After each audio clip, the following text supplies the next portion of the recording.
एमआयएमचे खासदार असदुद्दीन ओवैसी सध्या सोलापूरमध्ये मेळाव्यामध्ये बोलतायत। आपण थेट जाऊयात। एक जगह जमा होकर बोले, अरे हम और तुम तो एक है ना, हम और तुम तो एक है।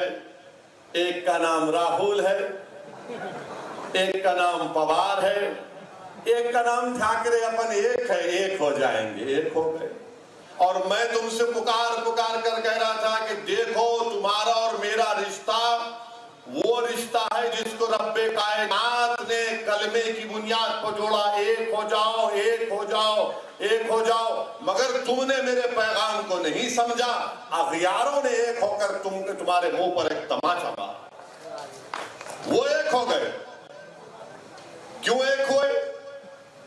इख्तिदार हासिल करना था, ताकत हासिल करना था। और वो मुसलमान जो कांग्रेस और राष्ट्रवादी के झूठ का शिकार हो गया, मैं उनसे पूछ रहा हूं, बताओ तुम्हारे पास मेरे इस सवाल का क्या जवाब? बताओ तुम्हारे पास क्या जवाब है? क्या तुम जवाब दे पाओगे? क्या तुम अपने ज़मीर को जवाब दे पाओगे? क्या तुम अपने आप से मुतमईन हो कि जिसका तुमने साथ दिया वो शिवसेना को महाराष्ट्र के इख्तिदार की कुर्सी पर लाकर दिखा दिया? क्या शिवसेना सेकुलर पार्टी नहीं है? शिवसेना भारतीय जनता पार्टी की तरह एक कम्युनल पार्टी है, थी और रहेगी हमेशा। शिवसेना कोई सेकुलर पार्टी नहीं है। और ये सेकुलरिज्म के गुलाम जिनके दुम छल्ले बनकर फिरते हैं राष्ट्रवादी कांग्रेस के और कांग्रेस के, तुम सर्टिफिकेट दोगे कि कौन सेकुलर कौन कम्युनल है? इसीलिए हमेशा मैं कहता हूं कि इन्हीं की सर्टिफिकेट की हमको जरूरत नहीं है। ना मंजलिस को जरूरत है, ना मुसलमानों को जरूरत है, ना दलितों को जरूरत है, ना हर उस सेकुलर जहन रखने वाले को जरूरत है। कौन है ये लोग कि इनके साथ आ जाएगा तो सेकुलर और इनके साथ नहीं आएगा तो कम्युनल? अरे तुम क्या दुकान चला रहे हो कोई नोटरी की कोर्ट के सामने के तुम स्टैंप मार के दोगे तो सेकुलर हो जाएगा? शिवसेना क्या सेकुलर है? बताओ शरद पवार साहब, बताओ राहुल गांधी क्या शिवसेना सेकुलर है? और तुम सारी दुनिया के सामने जाके कहते हो कि मजलिस को वोट मत दो। क्या तुम भूल गए 92 में क्या हुआ था मुंबई की सड़कों पर? क्या तुम भूल गए श्री कृष्णा कमीशन की रिपोर्ट को? क्या तुम भूल गए उन तमाम नफरत भरी तकारीर को? बयान करना शुरू करूं मैं, एक एक चीज एक जुमला याद है। मगर ये लोग अपने इख्तिदार को बचाने के लिए, अपनी दौलत को बचाने के लिए, अपने खानदान को बचाने के लिए, अपने परिवार को बचाने के लिए। अच्छा, तर्फ तमाशा तो ये है, राष्ट्रवादी कांग्रेस वाले अजीत पवार 48 घंटे के दूल्हे भी बन गए थे।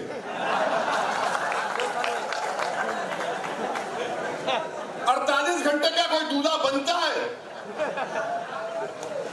अजीत पवार और फडणवीस मिलकर शादी कर लिए। अब इसमें दुल्हन कौन थी नहीं मालूम, पवार साहब बताएंगे। हम तो दूल्हे भाई हमेशा के लिए, हमको नहीं मालूम। 48 घंटे के लिए अचानक सुबह सुबह दौड़ रहे हैं, तू मुख्यमंत्री में डिप्टी, और फिर पूरे फाइल गायब, पूरी फाइल गायब। और फिर बाद में सेकुलर हो आगे, नहीं नहीं नहीं वो गंदा है फडणवीस, बीजेपी है। और फिर उद्धव ठाकरे को बोलते नहीं दूध का धुलावा, शिवसेना अच्छी है। अब जाके कोई पूछेगा इनसे, जवाब दो, ये क्या ड्रामा किया तुमने? अगर कोई मुसलमान राष्ट्रवादी कांग्रेस का निकलकर किसी और पार्टी में आ जाता, मिसाल के तौर पर मंजलिस में आ जाता है, तो उसको बोलेंगे ये गद्दार है, निकाल के फेंकेंगे उसको, पुलिस पीछे लगा देंगे। नहीं, ये कैसा आ रहा है, मंजलिस में कैसे दाखिल हो रहा है? मगर आपके घर वाला जाकर बीजेपी को सपोर्ट करता है तो कुछ नहीं होता। ये क्यों बता रहा हूं कि आपको समझना है, महाराष्ट्र के मुसलमानों को समझाने के लिए, महाराष्ट्र के सेकुलर जहन रखने वाले लोगों को समझाने के लिए मजबूरी है, कहे की मजबूरी बताओ मेरे को, कहे की मजबूरी है। यानी हम सब भूल जाए और तुम जो फैसला करोगे हम गुलामों की तरह, कैदियों की तरह तुम्हारे में हाँ मिलाते रहे। शिवसेना को तुमने सेकुलर बना दिया और मजलिस को तुमने कम्युनल कह दिया। क्या इनका मामला है? और ये तीनों की, ये 3 in 1 की सरकार, 3 मिलके सरकार चला रहे और फिर बोल रहे नहीं सेकुलरिज्म को बचाना है। कौन सा सेकुलरिज्म बचाएंगे? क्या ये बात सच नहीं है कि महाराष्ट्र की विधानसभा में उद्धव ठाकरे ने असेंबली में खड़े होकर नहीं कहा था, इम्तियाज साहब अभी हालिया दिनों में कहा था ना मंदिर के बारे में, मस्जिद के बारे में, मुख्यमंत्री है। बताओ कांग्रेसियों, राष्ट्रवादियों, तुमको शर्म नहीं आती कि तुम्हारा तारीख का एक चीफ मिनिस्टर खड़े होकर कहता है कि हमने बाबरी मस्जिद को शहीद किया था। शर्म आनी चाहिए लोगों को। याद करो मुसलमानों, जब मैं तुमसे कह रहा था, याद करो मैं जब तुमसे पुकार कर कह रहा था, तुमसे भीख मांग रहा था और आज भी मांग रहा हूं कि अब तुम इन पर भरोसा मत करो, अपने आप पर करो, अल्लाह पर करो और अपने वोट का सही इस्तेमाल करो। और आज का मामला ये है कि हमारी तकरीर सुन लिए, थाली मार लिए, आंख में 2 खतरे आंसू के आ गए, आपने मुझ पर खैरात बरसा दी और घर को जाकर नहीं अब सुबह में देखेंगे। नहीं, बदलना है। इनको पहचानो, आप इनको पहचानो। अपने इख्तिदार के लिए, अपनी सत्ता के लिए, अपने खानदान को बचाने के लिए, अपने परिवार को बचाने के लिए, अपनी जेबों को भरने के लिए, अपने करप्शन के स्कैंडल्स को छुपाने के लिए इन्होंने सेकुलरिज्म को खत्म नहीं बल्कि दफना दिया। महाराष्ट्र में दफना दिया सेकुलरिज्म को कांग्रेस ने और राष्ट्रवादी कांग्रेस ने। अब क्या बोलेंगे? मोदी को रोकना है। मेरे दोस्त, कब से फर्क पैदा हो गया बीजेपी शिवसेना में? कब से फर्क पैदा हो गया? मगर ये लोग आकर हमारे जहनों को कैप्चर करके बैठे। मुसलमानों को बोलेंगे क्या करेंगे? अरे क्या करना है? तुम इख्तिदार से दूर रहो, कराओ इलेक्शन दोबारा, इतना दौलत तुम्हारे पास है ना। मगर नहीं, हमारे जज्बात का मजाक उड़ाया गया, सेकुलरिज्म को दफना दिया गया और सेकुलरिज्म की खबर पर ये कांग्रेस, राष्ट्रवादी, उद्धव ठाकरे अपने इख्तिदार का महल बनाकर यहां पर महाराष्ट्र में हुकूमत कर रहे हैं।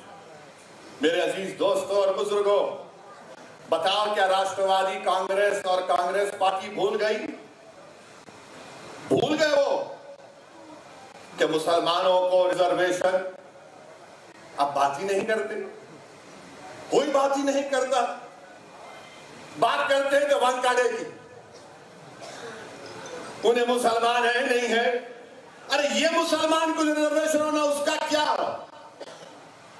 और क्यों होना मुसलमान को रिजर्वेशन? आपके पास कितने लोगों के पास जेब में कलम? कितनों के पास नहीं? हाथ उठाओ।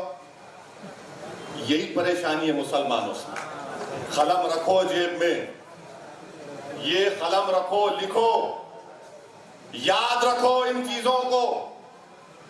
अब आप किसी को फोन करें, मेरे को फोन करते आप, इनका नंबर दो, इम्तियाज जेल का, लिखो, बोलते ए कलम ला, कहां रखा कलम? जेब में कलम रखो। ये कलम तुमको जिंदा रखेगा। तलवार जिंदा नहीं रखेगी, कलम जिंदा रखेगा। हम क्यों रिजर्वेशन की बात कर रहे हैं? मैं उद्धव ठाकरे को के लिए अब तकरीर करूंगा, यहां से शिवसेना के लिए करूंगा। अब आपको बताना पड़ेगा मेरे इन सवालों का जवाब। क्या बॉम्बे हाई कोर्ट ने अपने इंटरिम ऑर्डर में नहीं कहा कि महाराष्ट्र में वो मुसलमानों में जो 50 या 55 बिरादरियां उनको रिजर्वेशन दिया जा सकता, क्योंकि वो समाजी तौर पर, तालीमी तौर पर, सोशली और एजुकेशनली बैकवर्ड है। क्या कहा था, नहीं कहा था? कहा था और कहा कि तालीम में दो। उन्होंने कहा कि नौकरियों में भी दे सकते हैं, मगर नौकरियों का जो रिजर्वेशन है उसका कोटा बढ़ गया, मगर तालीम में दो। आपने क्यों नहीं किया? क्या कांग्रेस पार्टी जबान बंद करके बैठी है? राष्ट्रवादी कांग्रेस मुंह बन के बैठी है? ये तुम्हारी मोहब्बत है मुसलमानों से? मगर नहीं, हम क्यों पूछ रहे रिजर्वेशन? अब आप लिख लो इसको या याद रखो, ताकि अगर कोई महल्ले में कोई कांग्रेसी, राष्ट्रवादी या सैनिक आया तो उसको बोला, ये भाई जरा सुन, मेरी बर्बादी की दास्तान सुन और इसका जवाब दे। मेरे भाई, महाराष्ट्र में 11% मुसलमानों की आबादी, हमारे जर्नलिस्ट हजरात भी साथ है, हमसे, हमारे से बड़ी मोहब्बत है उनको, हमसे भी मोहब्बत थी, मालूम था, मगर हमारी गाड़ी से भी मोहब्बत हो गई। मुबारक हो, दूल्हे की गाड़ी जब आती है तो नाचते हैं लोग। महाराष्ट्र में कितने मुसलमान के पास ग्रेजुएट हैं? खाली 4% मुसलमान ग्रेजुएट है महाराष्ट्र में। कितने हमारे हिंदू भाई हैं? 8.9%। माने ओवरऑल महाराष्ट्र में 8.7 ग्रेजुएट है, जिसमें से मुसलमान खाली 4.9 और हमारे हिंदू भाई 8.9। क्या ये आर्टिकल 15 और 16 को सेटिस्फाई नहीं करता कि हम इतने हमारे कम ग्रेजुएट हैं? और फिर इसके बाद आप देख लो ड्रॉप आउट रेट कितना है मुसलमानों का। एबीपी माझा, उघडा डोळे बघा नीट।